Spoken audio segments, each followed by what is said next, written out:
this is what coaching can really do for you, because this is the equity curve of a trader that came to me. This is 2 years ago, and this was his equity curve. So basically he ended up being a losing trader up to a certain amount of time. Enormous leverage being used here, lack of consistency. He gave it all back and more. So he asked for help, and this is why I'm here. I love to help people that are doing this, because even though I've never blown an account, I know what it's like to be going around in circles. I know what it's like to not make any progress and not even know why you're not able to make any headway. So fast forward, this trader's been working with me on and off for a couple of years. He's been working with me more intensely since I opened Building a Trader. And this is now his equity curve. And what I want you to see isn't just the fact that he's making money, but what I want you to notice is how initially the drawdowns were quite big, and gradually they're getting smaller and smaller and smaller. So in reality, his risk-adjusted performance is going up tremendously. Okay, because he's really learning how to pick his spots. He's learning not to risk his capital in the markets each and every day. He's learning to be a professional, because when somebody gives you 250, 500, 700,000 pounds, they're not interested in 20% returns per year, 30% returns, or 50% returns. They don't care. What they care about is that they will have that money at the end of the year, and maybe some more. So whether you make 5%, 10%, 15%, that doesn't really matter. It's how much you risked in order to make that.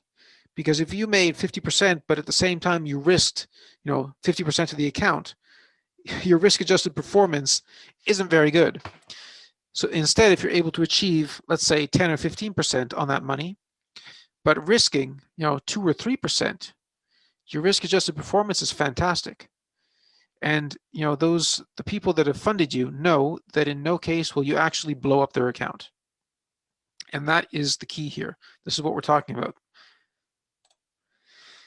So what kind of metrics do I measure, and do I help traders gain an awareness about in order to get on the path to victory? Well, this is the rolling average profit to average loss ratio of this trader. Okay, so the average profit and average loss are part of the expectancy equation, and it's important to know where you stand, because it doesn't matter if you have a 90% win rate if your profits are just a fraction of your losses. Okay, because that means that your entire profitability hinges on your win rate, and that is not the place you want to be. Okay, we'll see why in a bit. I have a slide on that. But what I want you to see is that, working together, this trader has been gradually raising his average profit to average loss. Now, it's not good enough yet. Okay, it should be at 2 or better. But what I want you to see is the progress. Okay, this trader is literally turning his trading around. Okay, this is an excellent curve that he's following. Okay, and his Sharpe ratio needs to become less volatile. But especially in the recent past, he is starting to diminish the volatility and increase the consistency of his returns. Okay, and again, the Sharpe ratio needs to be at least 1. It should be 1.5. Okay, but he's getting there. Okay, what I want you to see is that there is progress being made.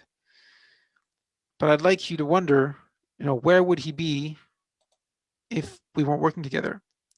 And these are just a couple of issues that we worked through. These are mindset issues, not just technical issues, but the mindset issues can really hold you back in your trading. Of course, like many of us, he has a small account. Okay, and this is why trading your own capital is a bad trade, because he was always thinking about the fact that he's trading peanuts. It's ridiculous. I need to make big money. I need to make an income from my trading. Sure, but if you have a small account, you're going to be over leveraging it, and you're going to be putting a ton of pressure on yourself.